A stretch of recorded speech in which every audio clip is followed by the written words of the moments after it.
प्रभु नंदकुमारो मे स्वामिनी वृषभानुजा कृतार्थोऽहं कृतार्थोऽहं कृतार्थोऽहं न संशयः। ओम नमो भगवते वासुदेवाय।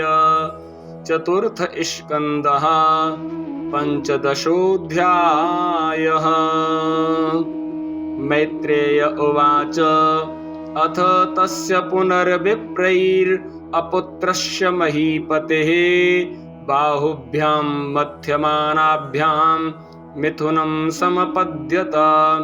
तद्दृष्ट्वा मिथुनं जातं ऋषयो ब्रह्मवादिनः ऊचुः परमसन्तुष्टा विदित्वा भगवत्कलाम्। ऋषयः ऊचुः एष विष्णुर्भगवतः कला भुवनपालिनी इयं च लक्ष्म्याः सम्भूतिः पुरुषस्यानपायिनी।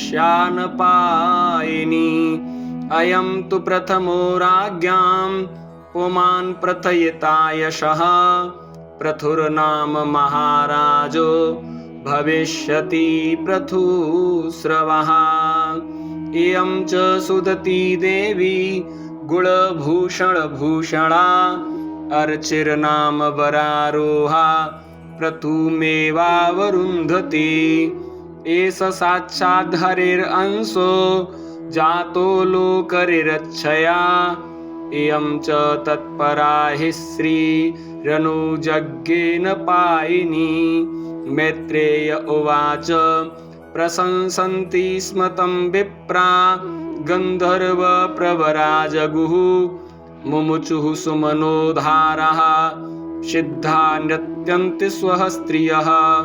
शङ्खतूर्यमृदङ्गाढ्या नेदुर्दुन्दुभयो दिवि तत्र सर्व उपाजग्मुर्देवर्षि पितॄणां गणः। ब्रह्मा जगद्गुरुर्देवैः सहास्रत्य सुरेश्वरैः वेण्यस्य दक्षिणे हस्ते दृष्ट्वा चिह्नं गदाभृतः पादयोररविन्दं च तं वै मेने हरिः कलां यस्या प्रतिहतं चक्रम् अंशः स परमेष्ठिनः। तस्याभिषेक आरब्धो ब्राह्मणैर्ब्रह्मवादिभिः अभिषेक च निकान्यस्मै आजन्हुं सर्वतो जनः। सरित्समुद्रा गिरयो नागा गावः खगा मृगः द्यौः क्षिति सर्वभूतानि समाजन्हुरुपायनम्। सोऽभिषिक्तो महाराजः सुवासः साध्वलङ्कृतः पत्न्यार्चिसालङ्कृतया विरेजेऽग्निर्वापरः।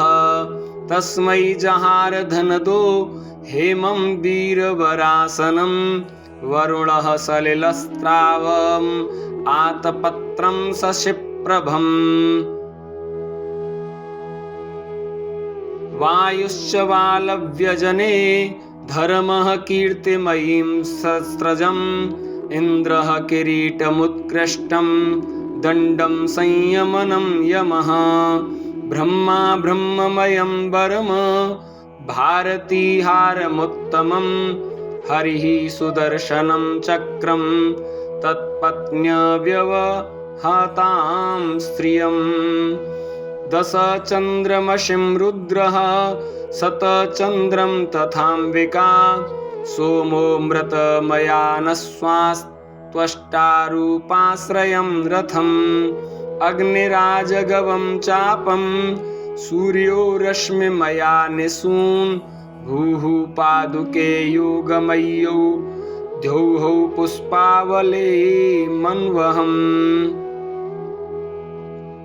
नाट्यं सुगीतं वादित्रम् अन्तर्धानं च खेचरः ऋषयश्चाशिषः सत्यः समुद्रः शङ्खमात्मजम् सिन्धवः पर्वता नद्यो रथवीथिर्महात्मनः सूतोऽथ मागधो वन्दी तं स्तोतुमुपतस्थिरे स्तावकास्तानभिप्रेत्य पृथुर्वेण्यः प्रतापवान् मेघनिर्ह्रादया वाचा प्रहसन्निदमब्रवीत्। पृथुरुवाच भो सूत हे मागध सौम्यवन्दिन् लोकेऽधुना स्पष्टगुणस्य मे स्यात् किमाश्रयो मेस्तव एष युज्यताम् मामय्य भुवन् वितथा गिरो वः तस्मात् परोक्षे स्मदुपसृतान्यलं करिष्यथ स्तोत्रमपि च वाचः सत्युत्तमश्लोकगुणानुवादे जुगुप्सितं न स्तवयन्ति सभ्यः महद्गुणानात्मनि कर्तुमीशः कः स्तावकैः स्तावयते शतोऽपि तेष्या भविष्यन्निति विप्रलब्धो जनावहासं कुमतिर्न वेद प्रभवो यात्मनः स्तोत्रं जुगुप्सन्त्यपि विश्रुतः ह्रीमन्तः परमोदारः पौरुषं वा विगर्हितं वयं त्वविदिता लोके सूताध्यापि वरीमभिः कर्मभिः कथमात्मानं गापयिष्याम बालवत्।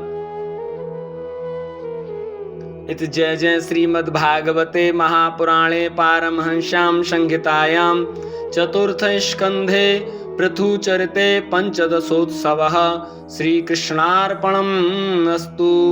ॐ नमो भगवते वासुदेवाय। ॐ श्री परमात्मने नमः।